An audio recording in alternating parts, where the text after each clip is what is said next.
A ver, a veces el camino más interesante para crear algo nuevo, pues no es una línea recta, ¿no? Sino más bien una serie de fracasos, de esos inesperados.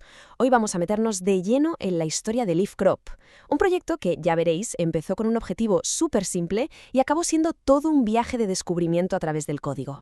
Parece fácil, ¿verdad? Pero ojo que este fue el gran reto.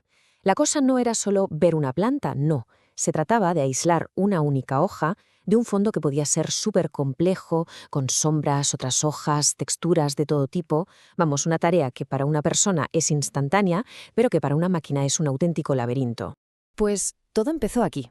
El objetivo, era súper práctico. Coger una foto de una planta y ¡ala! Que un programa recortase limpiamente cada hoja por separado.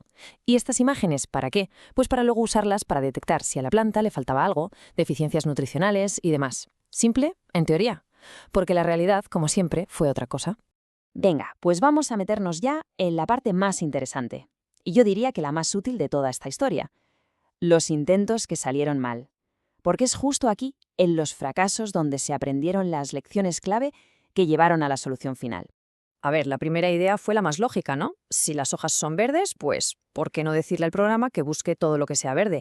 Y para eso se usó un filtro de color, uno que se llama HSV, que es una herramienta súper común en esto de la visión por ordenador para aislar colores. Parecía que no podía fallar. Y claro, aquí es donde la teoría se dio de bruces con el mundo real. Lo que en el laboratorio funcionaba de maravilla, en una foto normal fue un caos total. ¿Por qué? Pues porque los fondos con un poquito de textura de repente se convertían en cientos de hojas falsas. Si cambiaba la luz del sol, cambiaba el tono de verde y el filtro pues ya no servía para nada.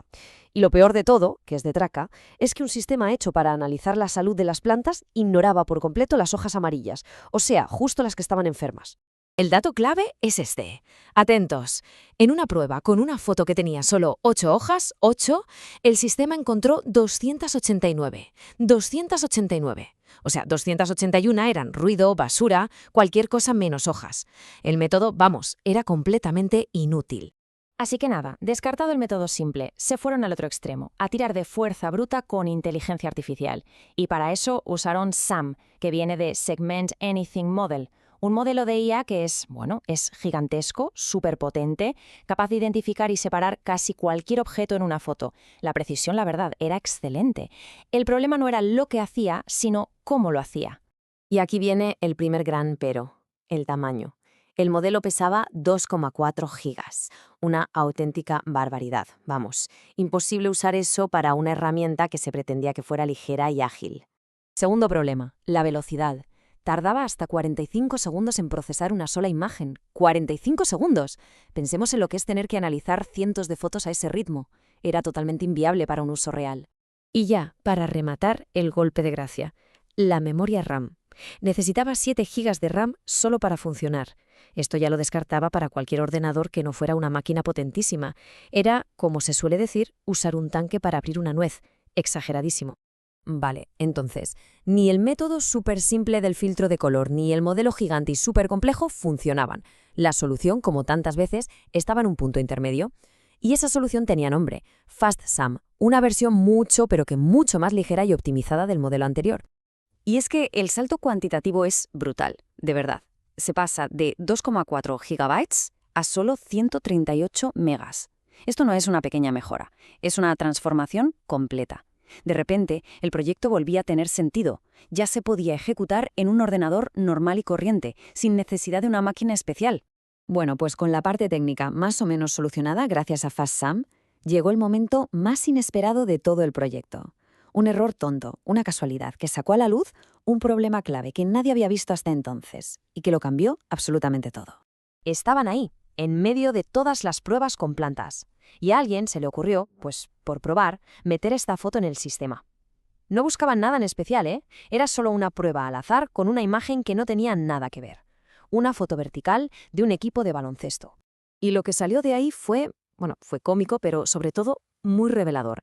Se suponía que el programa tenía que recortar las figuras de los jugadores, pero en vez de siluetas de atletas, lo que sacó fueron unas versiones todas aplastadas, súper distorsionadas, jugadores de más de 2 metros que parecían enanos, vaya. Y ahí estaba el fallo. Resulta que el programa estaba hecho para generar siempre recortes cuadrados. Entonces, al coger una imagen original que era muy alta, muy vertical, y forzarla a ser un cuadrado, lo que hacía era estirarla a lo ancho. Y claro, deformaba todo lo que había dentro.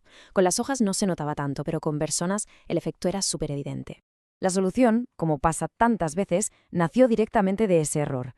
El modo que usaban, el stretch o estirar, era el que causaba el problema. Así que la alternativa fue crear un modo letterbox. En vez de deformar la imagen, lo que hace es mantener las proporciones originales y rellenar el espacio que sobra con las típicas bandas negras. Un truco súper simple que vemos todos los días en el cine, pero que aquí fue fundamental para que los resultados fueran fiables. Y así, juntando la eficiencia del modelo FastSam por un lado y la gran lección aprendida con la foto de baloncesto por el otro, nació por fin la herramienta definitiva, LeafCrop. Pero es que LeafCrop ya no era solo un programa para recortar. Se convirtió en una especie de navaja suiza. Le añadieron un montón de filtros inteligentes que además se podían combinar.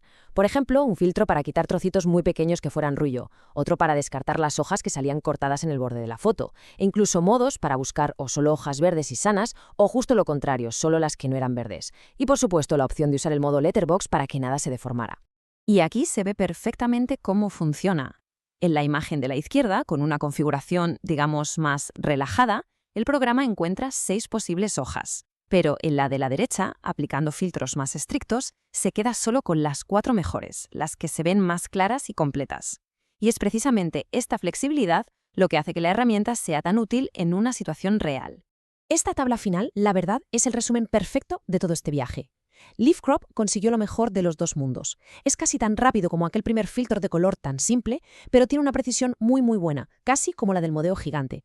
Y lo más importante de todo, es súper ligero y funciona en un ordenador normal. Vamos, que es el equilibrio perfecto. Y esta cita de los propios creadores lo resume a la perfección. LeafCrop no nació de un plan perfecto, sino de los fracasos con los otros métodos. Se convirtió en la herramienta que de verdad necesitaban. Rápida, precisa y sobre todo que funciona en el mundo real. Cada error al final aportó una pieza clave. Y todo esto nos deja con una pregunta final para reflexionar. El gran avance de este proyecto no vino de una respuesta correcta, sino de una foto de baloncesto que salió completamente mal, totalmente distorsionada. Y es que, a veces, la innovación no está en buscar la solución perfecta a la primera, sino en pararse a entender por qué una respuesta que parece incorrecta es tan extrañamente incorrecta.